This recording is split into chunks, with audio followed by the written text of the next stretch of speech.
On today's show, Alperen Sengun outplayed Giannis. Ercan Osmani was on fire, and Turkiye is EuroBasket finals bound for the first time in 24 years after dominating Greece. We're going to break it all down for you right here at Locked On Rockets. This is Mission Control, Houston. Ignition sequence start. 6, 5, 4, 3, 2, 1.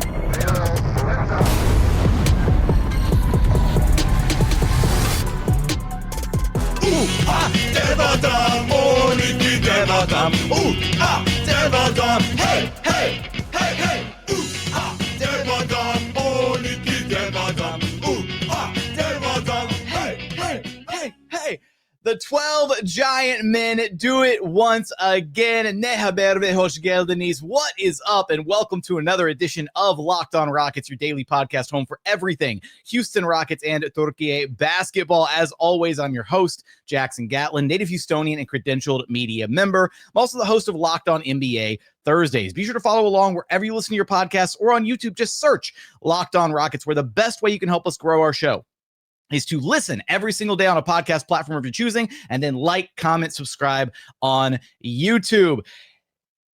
Turkiye is finals bound for the first time in 24 years after flat out dominating Greece in the semifinals game. Final score 94-68. Just complete belt to ass performance. I don't know if this is going to translate properly, but I'm gonna do my absolute best here.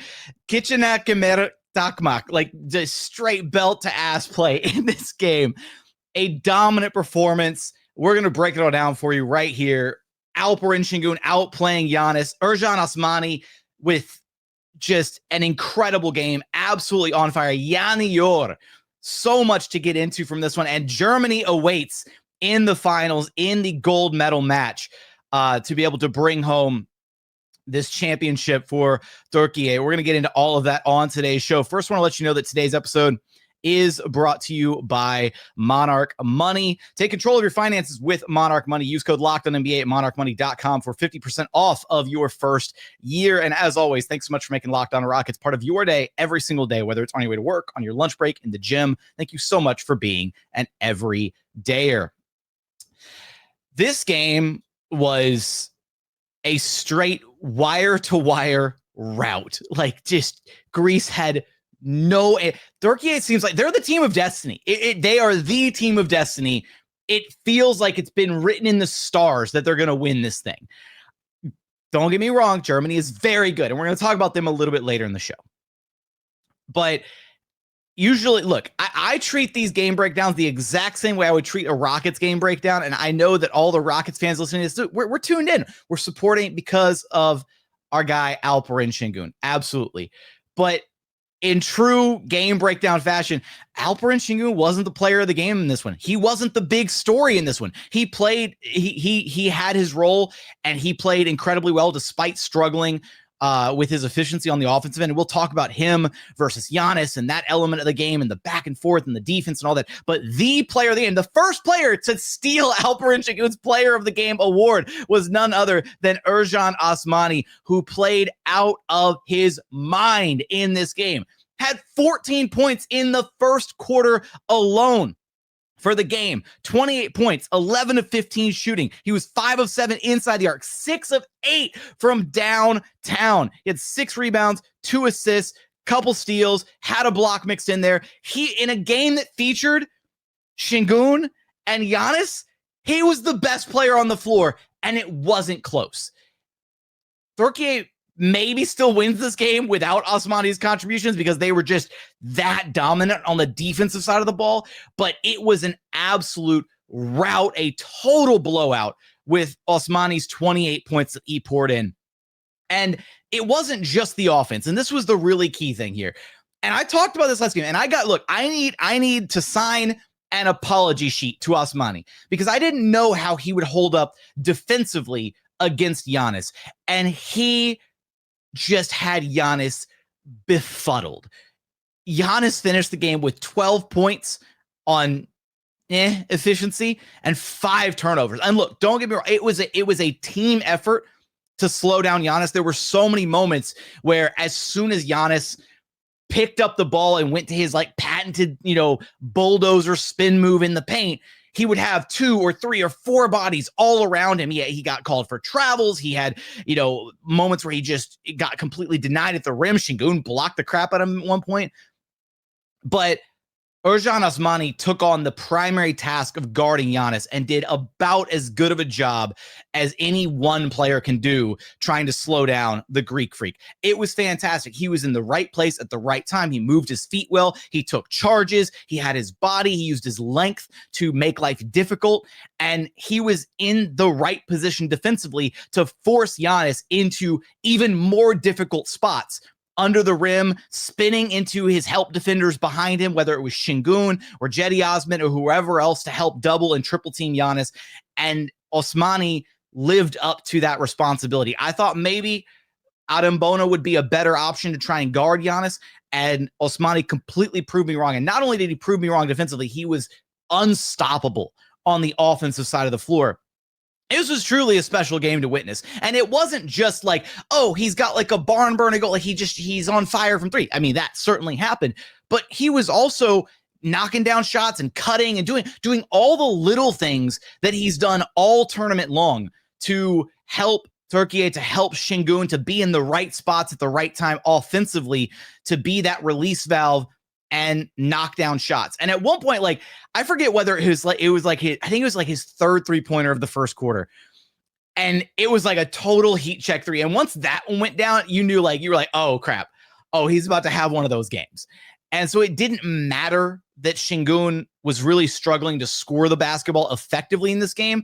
And that's the beauty of Sengun as a star player, is he was able to just focus on the facilitating aspect and really trying to funnel the ball to Osmani, finding opportunities to get him going, whether it was down low around the basket, which they had a number of connections there, or kicking it out on the perimeter. So just an incredible win for Turkiye, headed back to the EuroBasket finals for the first time in 24 years. The way this works, this guarantees that Turkiye is going to win at least the silver medal. If they lose in this final round, they will at least place silver. But we don't want silver. We want gold all the way. We're here for it all. Let's go. Bring on Germany. It's going to be an awesome finals match. There's going to be a lot to pay attention to, a lot to look at ahead of the match. We're going to talk about the matchup with Germany a little bit later in the episode. But give respect where respect is due. Ercan Osmani played out of his mind in this game and helped lead Turkiye to the finals. Coming up, we're going to talk about Alperen Sengun outplaying Giannis Antetokounmpo. Turkiye's dominant defense in this game that spearheaded their absolute blowout of Greece. A Greek tragedy, if you will, in this one for the guys on the other side. We're going to get there in just one moment. First, today's episode is brought to you by Monarch Money. Look, most people can't name all their financial accounts or even what they're worth, whether it's 401ks, properties, or investments. And when you don't have the full picture, you can end up leaving money on the table. And that's why there's Monarch Money. It's an all-in-one personal finance tool that brings your entire financial life together in one clean, easy-to-use interface on your laptop or your smartphone. Monarch is built for people with busy lives. So if you put off organizing your finances, Monarch is for you. Monarch does all the heavy lifting. You can link all your accounts in minutes, see clear data visuals, get smart categorization of your spending, and finally feel in control of your money without ever having to touch a spreadsheet. No Excel needed here.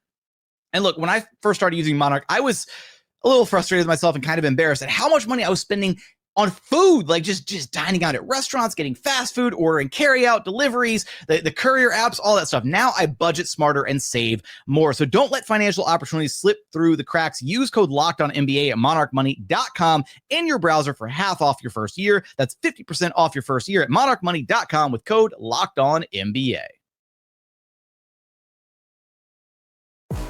And continuing on here at Locked On Rockets, your daily podcast home for everything Houston Rockets and Turkiye basketball. You know, I meant to mention it in segment 1, but I honestly, with the way that he's played through EuroBasket, like Osmani's only 27 years old. I would wager to say that an NBA team could really utilize his skill set And I'm a little shocked that, I'd be shocked if an NBA team didn't throw him an offer at some point, honestly, with how well he has played through EuroBasket. Maybe NBA teams don't put enough stock in EuroBasket play, but he could absolutely be serviceable and be a really, really important part of an NBA rotation with his size, his defensive versatility, his floor spacing. Like, I don't know a team that wouldn't want, a 6'11-ish, tweener forward that can guard on the perimeter, guard down low, rebound, shoots the three ball well. Like, seriously, it seems like he'd be a really great get for a lot of NBA teams. But anyways, let's shift gears here and get into a little bit of what made this game such a dominant performance from Turkiye, as well as Alperen Sengun just flat out outplaying Giannis. Talked a little bit about Giannis' struggles there, being guarded by Osmani in segment one. But yeah, Giannis finished the game just 12 points, 6 of 13 shooting, 12 rebounds, 5 assists, had a couple blocks mixed in there.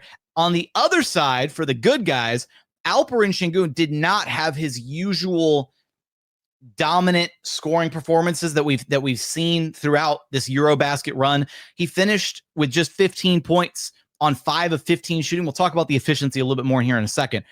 And 5 of 8 at the free throw line. But he did have 12 rebounds, 6 assists, 2 steals, and a block on Giannis, mind you. And he was a plus 24 in his 32 minutes of run.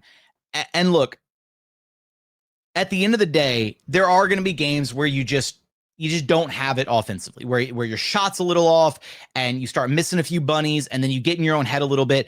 Alperen Sengun was 0 of 7 at one point. Actually, I think he might have been 0 of 8 for his first 7 or 8 shots. Just missed all of them. Now, a few of those here and there, and I would wager that of his 15 field goal attempts, I'd bet that at least 4, maybe 5 of those were attempted tip-in shots on offensive rebounds. He did finish with 5 offensive rebounds in this game.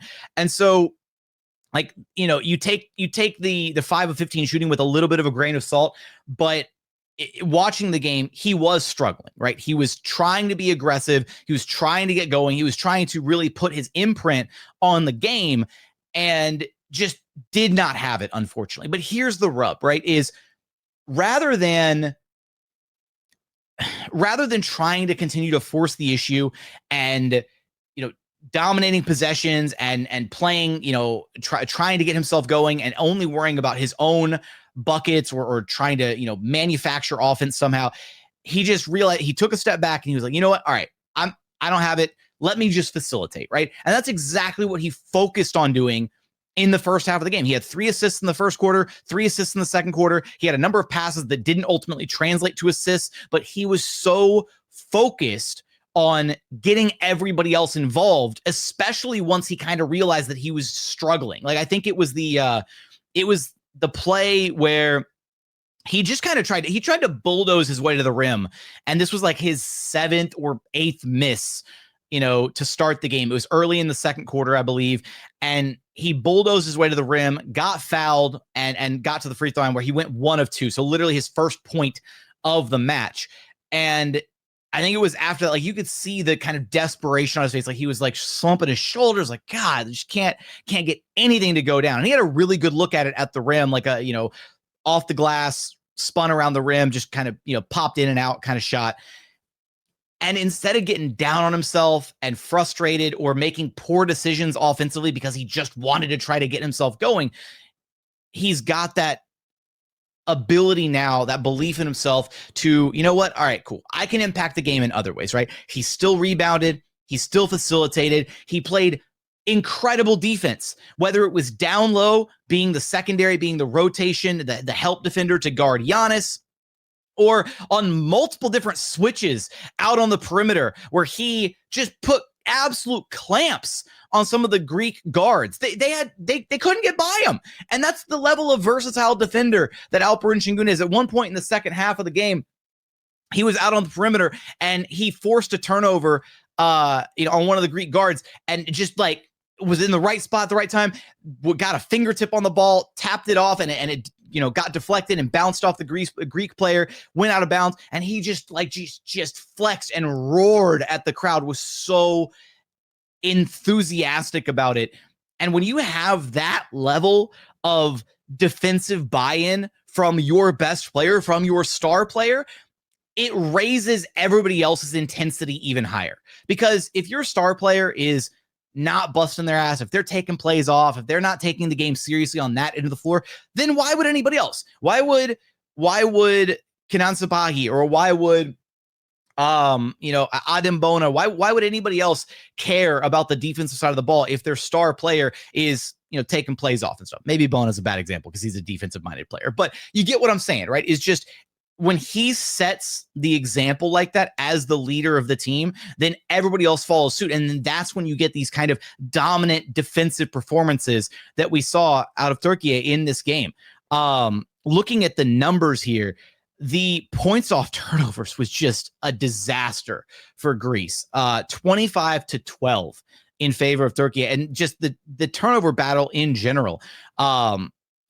Greece had 12 turnovers at halftime, I believe. Yeah, I have that in my notes. 12 turnovers at halftime, 22 turnovers for the game. Just did such a poor job of taking care of the basketball. And some of it was self-inflicted, but a lot of it was just the intensity on defense from Turkiye. And you start with the guys at the point of attack in that one. Yes, the pick and roll defense and the defense of the Turkish bigs in Sengun and Osmani and Adem Bona when he comes into the game is phenomenal. But it also starts on the perimeter, right?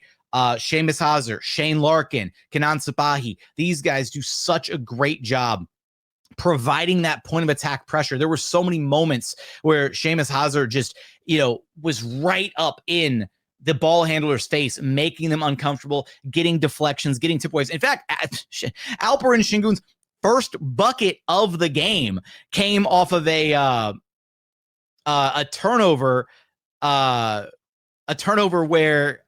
did I lose some of my notes? I'm like missing a couple notes. Here we go. There it is. A backcourt turnover that led to just a wide open Alperen Sengun dunk where he took so much of like his frustration out on the rim. He was angry. He was trying to like get himself going with that dunk.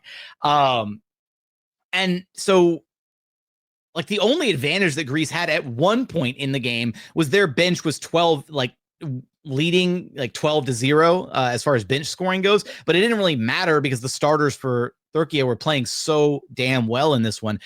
I will say that it was nice to see Sengun, after struggling in the first half to score effectively, he came out in the third quarter and really tried to make it a point to get himself going offensively. And he had a little bit more success in the second half. He took it to Giannis, like straight out, first possession out of halftime, took it directly to Giannis, scored over the top of him. Very next play down, did the exact same thing, took it straight into Giannis's chest, and Giannis had no answer for him because they tried to swap out. They brought in, I believe it was Thanasis, the other Antetokounmpo brother, in the starting lineup to try and slow down Osmani because he was on fire. And so they wanted to put somebody on him to be able to keep up with him a little bit better. It didn't matter.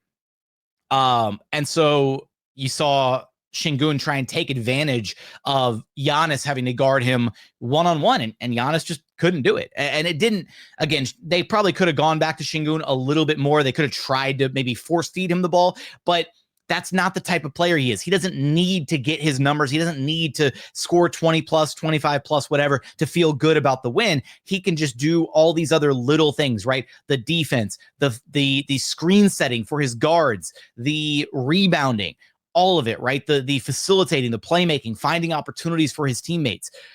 And all of that coalesced in this just flat out dominant victory. He outplayed Giannis. He was more impactful on both ends of the floor than Giannis was in this game. And even though he wasn't the best player of the game for Turkiye, they don't win this game without him. Just like they maybe don't win this game without Ercan Osmani as well. Like these two guys were so important to this win.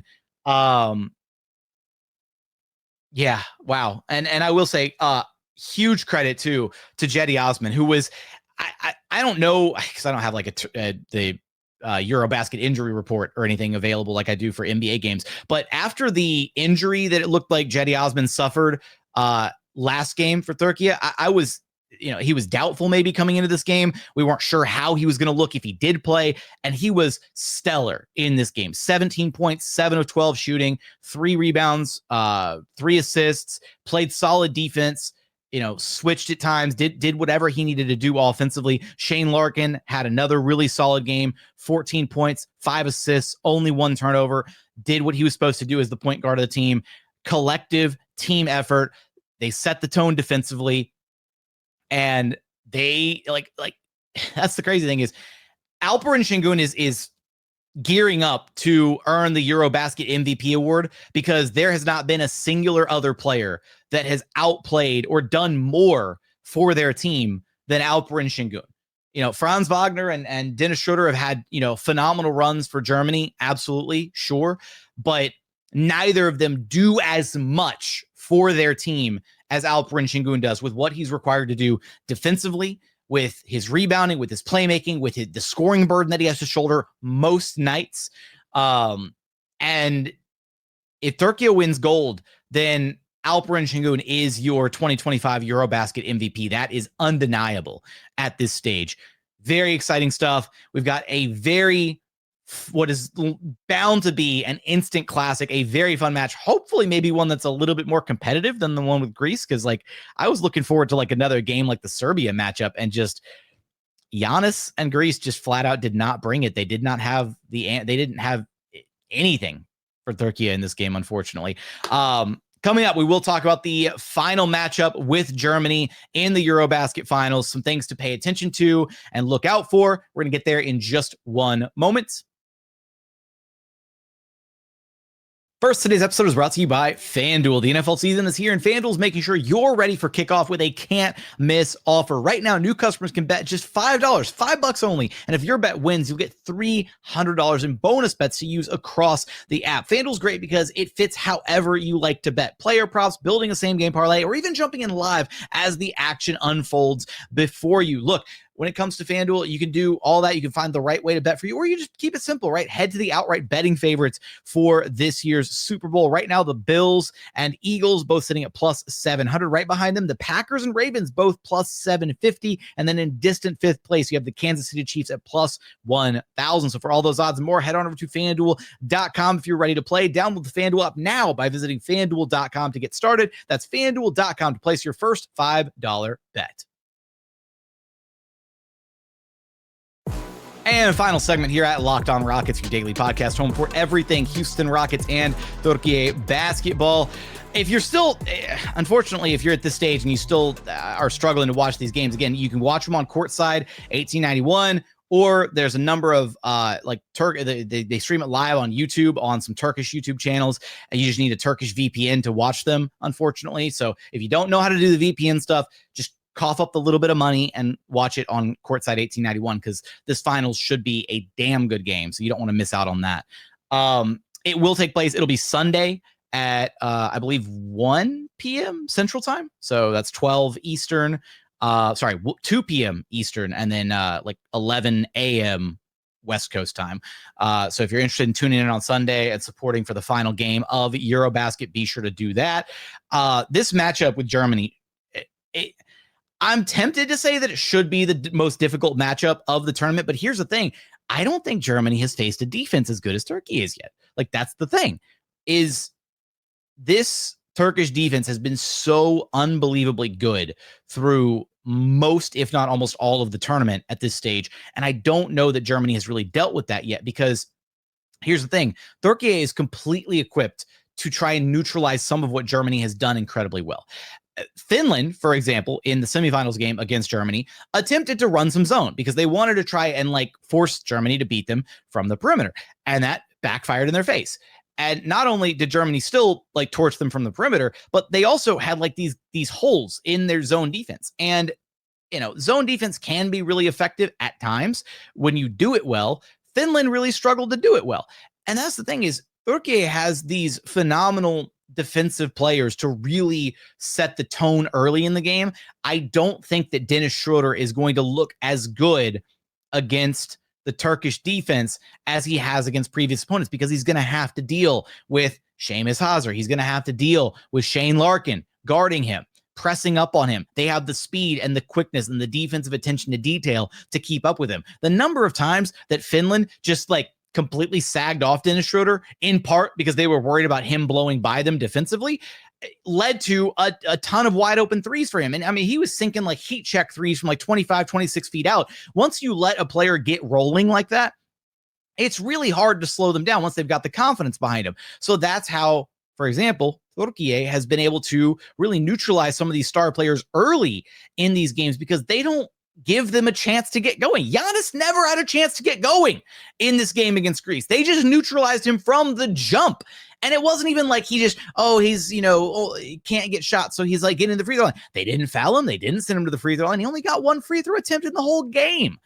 So to look at Dennis Schroeder, like, he's lightning quick and he will get past you if you're pressed up too hard on him defensively. But that's where the backline defense of Ercan Osmani and Alperen Sengun is going to come in super important in this matchup, as well as I just think Turkiye has been so great with their defensive rotations. Like, as soon as one guy has to step up to stop the action, the next guy immediately knows where he's supposed to be, who he's supposed to rotate to, all of that. And so as long as you're trying to make the guys not named Dennis Schroeder and Franz Wagner beat you, you'll be in relatively good form at the end of the day. At least that's kind of should more or less be the game plan, because you've got two 21 point per game scorers to deal with in Dennis Schroeder and Franz Wagner. Now, that's not to say that the other guys aren't important on this German team. They've got a ton of legitimate NBA caliber talent. Isaac Bonga, Tristan da Silva, Daniel Tice as well, although Tice got blocked twice in the Greece game. It's just funny to watch him get blocked from Tice is not like a scoring threat whatsoever. But what's funny is you see how much attention gets placed on Schroeder, on Wagner, and that's what opens up opportunities for the other guys to be able to have wide open shots, scoring, and all that. And that only happens when you overcommit to one guy, or two guys in this case, in Schroeder and Wagner, and then you don't have the other guys on top of where they're supposed to rotate to defensively. So Turkiye has the point of attack defenders to, I think, slow down Dennis Schroeder. They also, here's going to be the real swing factor, and this is going to be, ultimately, I think this is going to fall on, I would imagine that the task is going to fall to Cedi Osman, but maybe I'm wrong because of how the German team starts their games, because their starters, Wagner and Tice are essentially their 4 and their 5 on the floor. And then they have Dennis Schroeder and Andreas Obst and Isaac Bonga. I mean, I guess Bonga clocks in at their 2, and Obst is kind of like their tweener, like 3-4 alongside Franz Wagner. So you could decide. Ultimately, the Wagner assignment is going to be the key in this game.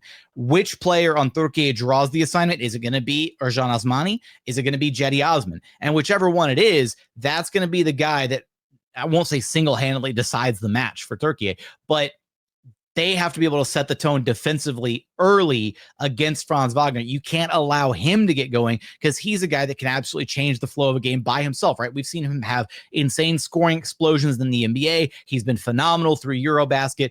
And so this is going to be, I think, the first team that Turkiye has faced where they're going to have two legitimate number one options that you have to find a way to slow down, right? It would have been Serbia with Jokic and with Bogdanovic, but Bogdanovic was injured, didn't participate in the tournament, all that. So that's what's made Germany so difficult through this tournament, is trying to slow down not one, but both of these guys on the defensive side of the floor. Meanwhile, for Turkiye, right, like, they've had Sengun be their constant pretty much in every single game. And then each game, it's felt like there's been a secondary guy who stepped up big time offensively. And sometimes there's been two guys who step up offensively to join Alperen Sengun, whether it's been Cedi Osman or the insane game Shane Larkin had against Serbia, or this game from Ercan Osmani against Greece. There's always someone there to step up and kind of take that baton. That's the big question, is can that keep up, right? Can Turkiye still have enough offensive firepower? And that's the concern when you don't have a legitimate bona fide, like, second definitive star player, offensive option, your go-to guy. On paper, that name is Cedi Osman, right? Now, Turkiye has had other guys step up even more so past Cedi through this EuroBasket run. And that's where you just hope that the magic doesn't run out here. I find it funny I said magic because you got Wagner and Da Silva and who else is, I feel like there's got one other member of the Orlando Magic there. Anyways, you know, you hope that they don't run out of gas here in the finals against Germany, because Germany's offense is so well oiled. Like, even though the big hitters are Schroeder and Franz, like, they move the basketball so well as a team that they generate a lot of other opportunities off just simple actions, backdoor cuts, swinging the ball side to side, little things like that. And again, if you're not paying attention to detail defensively, you're going to get burned by this Germany offense. This is going to be the most difficult offense that Turkey has had to guard. And for Germany, it'll be the most difficult defense that they've gone up against. So it's going to be like a heavyweight matchup between offense versus defense. And that's not to say that Turkey's offense hasn't also been really good. They've had some very, very impressive three-point shooting throughout the tournament, all this stuff. But this is going to be the biggest test, and it's for all the marbles. This one decides who wins EuroBasket gold, whose names are written down in the history books, and you don't want that taste of finishing second. You don't. To come this far, to play this well, I honestly kind of feel like it's Turkey's to lose. I do. And maybe I'm gassing it up too much. I don't think I'm jinxing or anything. I just think that they're not going to have an answer. I'm sorry. If Giannis and Jokic couldn't find ways to slow down Alperen Sengun, what in the hell kind of chance does Daniel Theis have against Alperen Sengun? Theis is not going to be able to stop Alperen Sengun, and that's going to necessitate double teams. It's going to necessitate extra attention from Germany, and that's where Alperen Sengun is going to have to do what he's done all tournament long: facilitate, get the ball to his teammates, and trust that other guys will be able to step up offensively. And once one or two other guys start knocking down some shots and getting some things going offensively, and then Germany has to ease up the pressure on Sengun, that's where he gets back in the driver's seat and starts taking over the scoring burden, likely, second quarter, early second half, whatever. And that's been kind of the ebb and flow of some of these games where Sengun starts out as a facilitator because of the respect and attention that he receives defensively. He gets his teammates going, and once his teammates get going, it opens up the floor and it allows him some opportunities to score the ball. This is going to be a really exciting EuroBasket finals. We're pulling for Turkey all the way. Heidi Turkiye. It's going to be awesome. I'm looking forward to it. Again, Sunday, 1 p.m. Central Time. I'm predicting we're going to be talking about a gold medal for Turkey. That's my thoughts going into the game. I think they have everything they need to be able to pull out this win and put Germany in their place. Second best team in EuroBasket this go around. I want your thoughts, though. I want to know what matchups you're looking forward to specifically, what you think the key to the game is against Germany. What was your favorite play? What was your favorite moment from this win against Greece? Give me all your thoughts in the YouTube comments. But as always, thank you so much for watching. Thank you so much for listening. And we look forward to having you back right here to talk about a win in the gold medal game and to hear me do the entire introduction in Turkish after the win. Be on the lookout for that. But as always, again, thank you so much for watching. Thank you so much for listening. We look forward to having you back right here at Locked On Rockets, your daily podcast home for everything Houston Rockets and Turkiye basketball.